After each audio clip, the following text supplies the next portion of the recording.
Welcome to Roots of the Banter podcast, brought to you by SukaSounds Entertainment. This is where we talk the talk.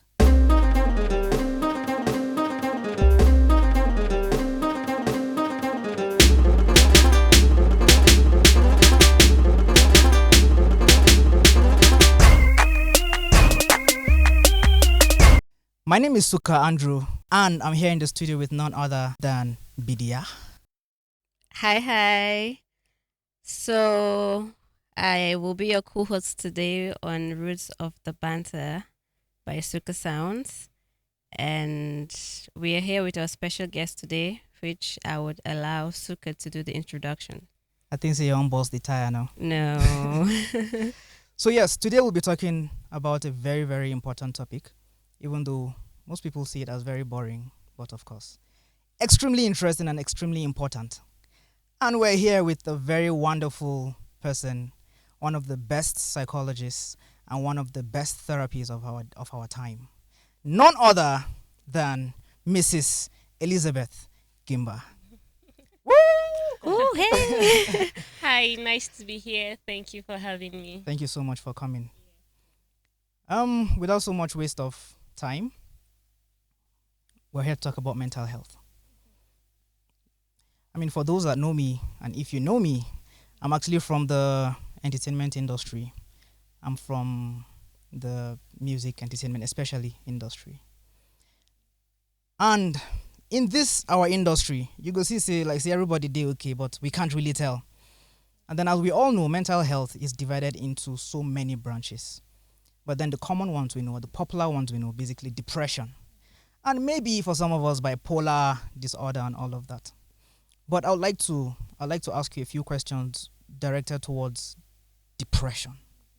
Because even me myself, I don't know whether I do okay. So we need professionals like you to actually tell us. Now, how do people know, or what are the signs we will see in people or see in ourselves to know that we are dealing with depression? Because sometimes we can't tell. And that also birthed another question. So you probably answered two questions. What's the difference between feeling sad and being depressed? Because sometimes we don't know. We think we're just sad. Maybe we're depressed. Or we're depressed but thinking we're sad. These are two questions. Sorry for throwing double barrel at you. No problem. I think depression has been misused to a large extent, especially here in Nigeria. Someone wakes up sad and says, "I'm depressed today." Another person probably had a breakup or a misunderstanding with someone, and then the person says, "I'm depressed." And you keep wondering, okay, what does depression actually mean? Depression is a mental health disorder. Like, it is actually an illness in itself. So it is not just a feeling, but it is something that affects every part of your life. So, for example, you can't, you've lost interest in everything. You're not sleeping properly. You don't do what you're supposed to do at the time that you're supposed to do it. So you're basically just, let me put it in the very language that we do, you're just there. And yes, there's the feeling of sadness, but the sadness is accompanied with loss of interest in activities, or you're not able to function properly in the society anymore. So, for example, you stop eating food. Of course, if you stop eating food, you're going to get weak and you're not going to be able to function. You stop going to work. You stop relating with friends and going out for hangouts or relating with people the way you're supposed to. This is totally different from being sad. Being sad is the normal part of life. We get there sometimes. Sometimes you wake up and then you're just sad. Sometimes situations present themselves that make you sad.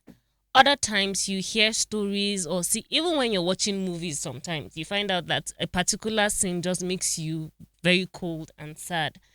If it does not affect your normal life functioning, it cannot be classified as depression. So depression is only classified when it has affected your normal life functioning for a particular number of weeks. So let's say 2-3 weeks, depending on your therapist and how they have viewed you and how they want to diagnose you. But the minimum is 2 weeks. So for the past 2 weeks, you've not gone to work, you can't do anything. It has affected your normal functioning. You cannot go to school, you cannot read your books, you cannot do anything. Then we can now diagnose you with depression. But if it has not happened for 2 weeks straight, then it is difficult to say that this person is actually depressed. Okay, I don't know if I answered Yeah, totally, Yeah. your totally. question. Totally. If I understand, maybe to summarize it, it's almost like saying when you feel sad for too long, Yes. there's a possibility that you're Yes, depressed. there's a possibility that you're depressed, but the depression is being marked by you no longer functioning properly. So Oh, it's okay. not just that you're sad, Sad. but Also it's that affects you're your not activities. functioning. Yes, you're not functioning properly in the society. Yeah, okay. Yeah. Now, another sensitive or another very dicey, should I call it a feeling, is anxiety. Anxiety and depression. How do we classify or how do we differentiate the two? So anxiety is your natural alarm system. Okay. When something happens, you get anxious. So, for example, if you see a snake here now, of course you're going to freak out. For people like us that are afraid of snakes, though, there are some people that are not afraid of snakes. But if you see something scary, what happens in your body is that you freak out immediately, and then you get anxious of of what is going to happen. So anxiety is your natural alarm system, and to some extent, it is some form of anxiety is actually good for you, because if there's no alarm system in your body, then anything goes, and then you just find yourself in very dangerous situations that you're not even supposed to find yourself in at the end of the day. So anxiety in itself is the natural alarms. However, if it lasts for, you cannot be on hyper or overdrive for a very long time. Okay, so the same thing, it has to do with the timing and how long it has been sustained. So if it has been sustained for let's say 2 weeks still, you've been anxious for 2 weeks and it has affected your normal life functioning, then we can now classify you and say, okay, you probably have a form of anxiety disorder, and then that is totally different from depression. Depression has to do with low mood, you're not eating well, you're not doing what you're supposed to do. Anxiety is you being on overdrive. How do I explain that now? You're anxious, or I'm using anxious again. Yeah. Like You'll be surprised. you're at panic. You'll be at surprised that every someone will single hear time. anxiety Yes. and hear anxious, but he'll understand anxious, Anxious more than anxiety. just like saying 1 + 1, yes. you don't know. But 1 naira plus 1 naira. Yeah, Yeah. exactly. So yes, anxious, being Yeah. too anxious, Yeah. almost like a mental overdrive. Yes. For sometimes happiness can be anxiety. Can you classify a level of classify a level of happiness as anxiety? Like, But- I want to see I'm expecting somebody Yes. and I can't wait to see the person. Yes. So of course you're going to be anxious because your body is going to be, I want to see this person, I want to see this person. Yes. Yeah, so that actually begs another question. Yeah. There's a feeling it comes with. Mm-hmm. We call it butterflies. But sometimes it's uncomfortable. So when is anxiety good and when is anxiety bad? Because even the happy anxiety, sometimes you feel like my chest won't blow. You get, so when do we call it good anxiety? And when does it have like a timing thing too? When I'm feeling this level of anxiousness for a particular period of time, it's dangerous. Or when I'm feeling that anxiety for a particular period of time is good. So what's the timing to determine whether it's safe anxiety? And like I said, it's uncomfortable sometimes. So what's that time span to really see it as alarming? So let me give you an example. When you're about to enter for an exam, there's this anxiousness you feel. Come on, don't purge before. That's when you're about to enter for an exam. But if that anxiety is not there, you may make mistakes in the exam. And that's why we say don't be overconfident when you're about to Yeah. write an exam. You need that level of fear a bit so that you can be very careful to do what you're supposed to do in the exam hall. But if you notice people who are not anxious at all going into something, I'll use another example. People who are about to get married. I'll talk from the lady's perspective now. There's this fear, I'm going to get married to this person. What am I getting myself into? So it's a form of reset. Okay, let me think, well, am I actually doing this thing properly? It's not supposed to last for too long. Now, once it gets to 2 weeks, you're still feeling that way. You can't do anything. You've stopped eating because you're anxious. You cannot go out because you're anxious. You cannot do anything. Your normal life functions have been affected. Then I think it's time for you to talk to a professional or see somebody. So the baseline timing for anxiety is usually 2 weeks straight. And so there's a thin line between over anxiety. Let me use the word Yes. over anxiety Yes. and depression. Yes. Oh, okay. So anxiety and depression, I normally say they are opposite sides of the same coin. So you have depression on this angle where you're feeling down and you're not able to cope with life's activities. While on the other hand, the anxiety is that you're hyper. You cannot Yeah, keep I get, yourself in so one one place. is low, one is high. One is high, yes, one is low, Okay. and then the other one is high. However, the merging factor between the two of them is that it affects your daily life functioning. Okay. Great. Thank you so much. I don't learn one or two today. You have to say something big. Yeah, because I was going to ask, so as a therapist, like, can you tell from looking at someone if that person is going through like depression or anxiety? Just by meeting the person for the Yeah. first time. Sometimes you can, sometimes you can't.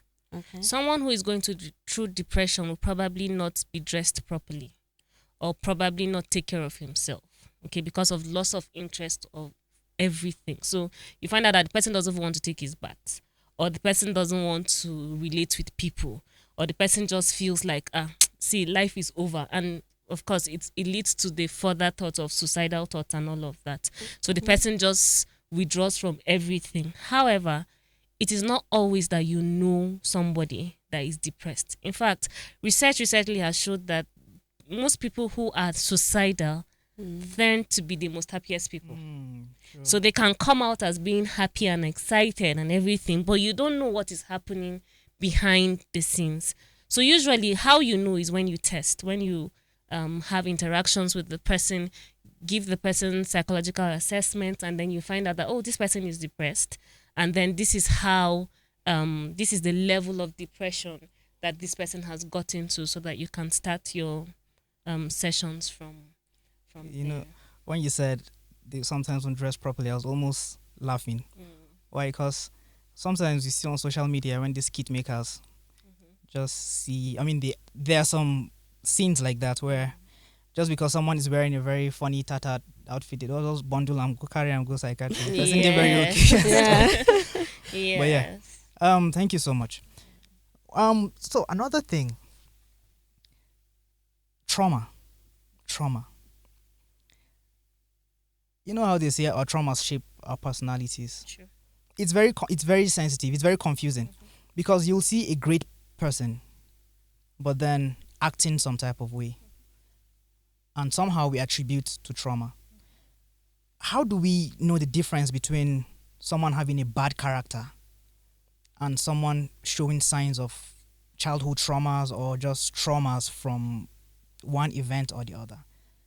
Anyway, I mean, now I be the psychologist. So sometimes we just see people acting some type of way, even though for me personally, I always give myself reasons to, I always give myself room to, more like give people excuses for behaving some type of way. But, you know, sometimes it backfires because you're like, okay, this person is doing this because he's sad or because this is happening to him. But then at the end of the day, you'll be the one on the receiving end.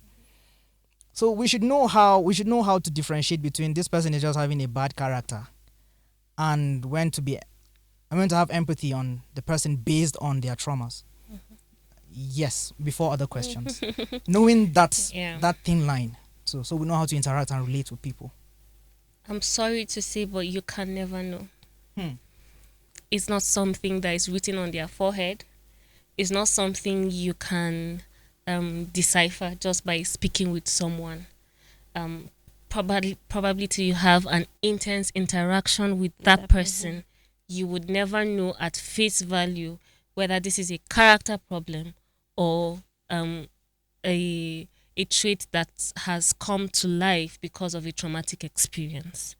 Okay, trauma has a way of coming back in certain ways. So you may have been traumatized as a young person, but then is now reflected when you're an adult. Others would say, okay, I grew through these particular experiences, of course, because others, some people are more resilient than other people are.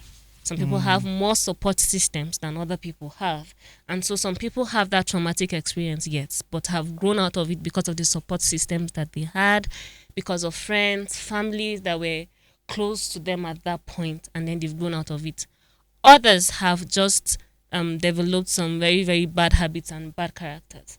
Now, the thin line between the both, you can never tell till you have an interaction with the person. But it will be difficult to actually say that, oh, okay, this one, you're behaving like this because you had a traumatic past. And this one, you did not have anything growing up. I don't know why you're behaving like this. It will be difficult to actually draw the line at that point. Okay, I think you just answered the question that I have been thinking about. Yeah.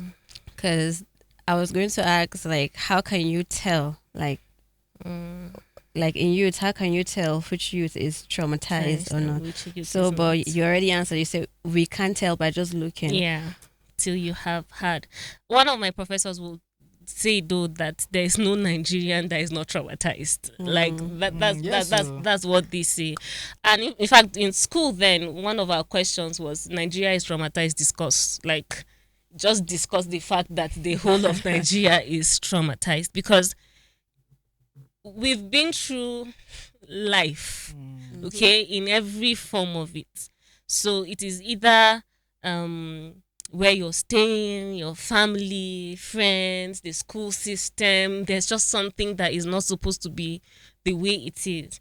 And then it has affected us in so many ways. The crisis that has happened in Plateau State in particular.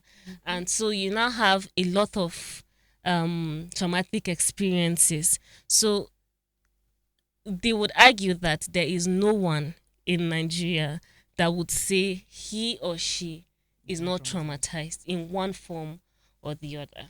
And that's painful.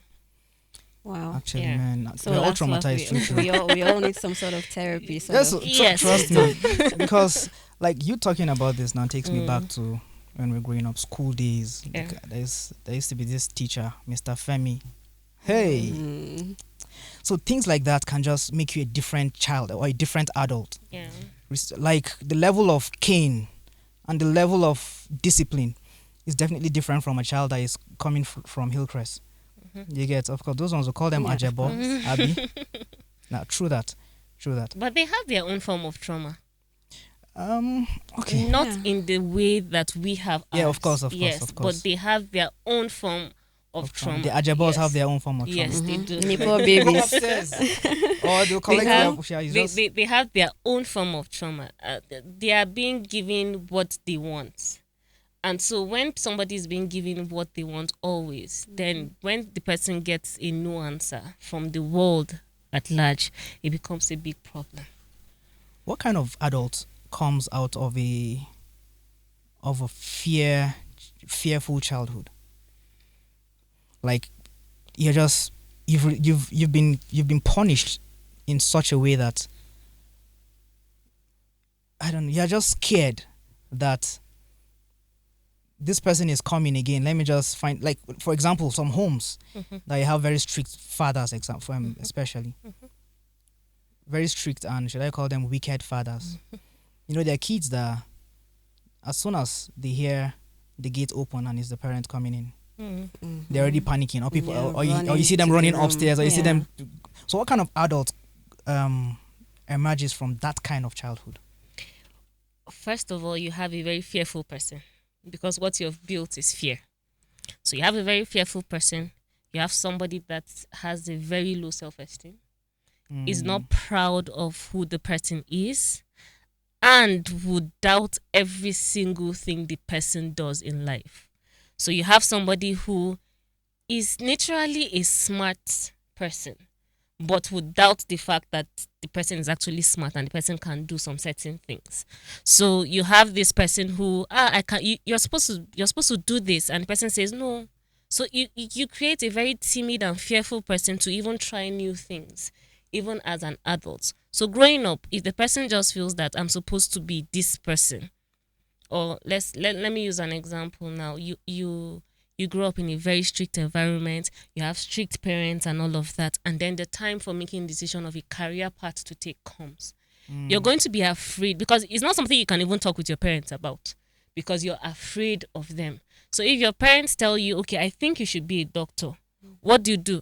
I better be a doctor because if I'm not a doctor, then there's going to be a problem. But that's not what you actually want. Yeah. So you raise a child who is not assertive to make decisions for himself or herself and thrive in the society at large. So you raise a very, very, very timid and someone who has a very low self-esteem at the end of the day. Okay.